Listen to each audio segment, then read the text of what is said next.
કડી વિધાનસભા બેઠક પર મતદારોની લાંબી કતારો લાગી છે। કુંડળ ગામની પ્રાથમિક શાળામાં મતદારોની ભીડ જામી છે। વિધાનસભાની પેટા ચૂંટણીને લઈને લોકોમાં ઉત્સાહ જોવા મળી રહ્યો છે। દિવ્યાંગ વ્યક્તિ વ્હીલચેર પર બેસી મતદાન કરવા માટે પહોંચ્યા। ચાલવામાં અસક્ષમ હોવા છતાં વ્યક્તિ મતદાન કરવા માટે પહોંચ્યા। દિવ્યાંગ વ્યક્તિ આશા વર્કરોની મદદથી મતદાન કરવા માટે પહોંચ્યા હતા।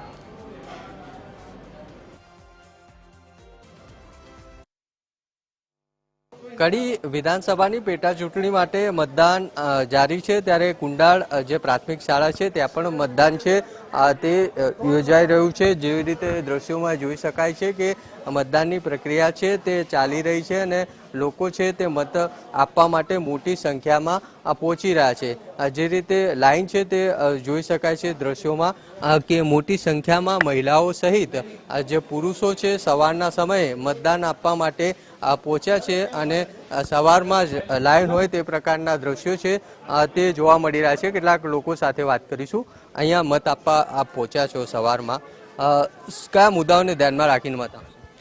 મુદ્દાઓ તો જુઓ ને કડીમાં આપણે કાયમથી આપણે કરશનભાઈ પેટા ચૂંટણી થઈ આપણે વોટિંગ કર્યું આવવું પડે એમ। ખાસ અહીંયાના તમારા શું સ્થાનિક પ્રશ્નો? સ્થાનિક પ્રશ્નો તો અહીંયાના કશા નહીં, અમારા ગામના કશા નહીં। કડીમાં સુધારો થયો, વિકાસ થયો એવું બધી ખબર આપણને। મુદ્દાને ધ્યાનમાં રાખીને મત આપશો? મુદ્દાઓમાં તો આમાં તમને કહીએ તો આપણે મુદ્દાઓમાં બધું સારું કામ જ થાય, વિકાસના કામ થાય છે એ કારણથી આપણે। કાકા, તમે મત આપવા પહોંચ્યા છો, શું કહેશો? મત સવારમાં હા હા બોલ્યો ભાઈ તું। એટલે આ રીતે લોકો છે તે મત આપવા પહોંચી રહ્યા છે। તમે યંગ છો, યુવાન છો, મત આપવા પહોંચ્યા છો, લોકોને શું? लोगों को यही बोलेंगे कि यहाँ मत देने आए सब लोग और हित के लिए मतलब वोट दें, सबका अच्छा हो, अच्छे पार्टी को वोट दो कि हमारा सबका काम हो, गांव का विकास हो, इसके लिए वोट देने के लिए आए हैं। क्या कौन से मुद्दे यहाँ पे आपको लगता? मुद्दे हैं गांव की विकास हो, हमको जो चाहिए वो हमको मिल रही है, मतलब वही सब चाहिए और कुछ नहीं। सबकी विकास हो, लाइट बिल पानी सब कुछ मिले, अनाज मिले, स्कूल शिक्षा मिले, सब कुछ मिले, यही चाहिए।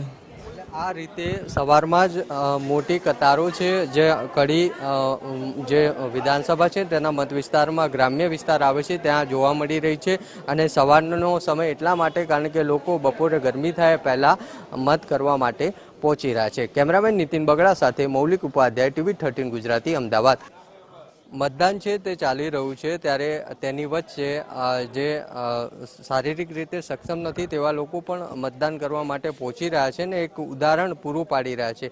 એક વિકલાંગ વ્યક્તિ છે તેઓ પણ અહીંયા મતદાન મથકે મત આપીને પહોંચ્યા છે અને તેમના મતાધિકારનો ઉપયોગ કરી રહ્યા છે। એમની સાથે જે સંબંધીઓ છે તેમની સાથે વાત કરીશું। બેન, મતદાન કરવા માટે અહીંયા પહોંચ્યા છે, તેમને કઈ રીતે તમે લાવો છો? મુશ્કેલી વચ્ચે અહીંયા મતદાન તેમને કર્યું? हेलो, हूँ आशा वर्कर गौरीबेन पटेल बोलूँ छूँ। आज अमने आ फरज पर मूक्या छे, जे विकलांग होय एमने अंदर लई जवाना। तो ए भाईने मैं अहींया बोलाई अने एमनी साइकल मांथी व्हीलचेर में बेसाड़ी अंदर लई जईने एमने मतदान सारी रीते कराव्युं।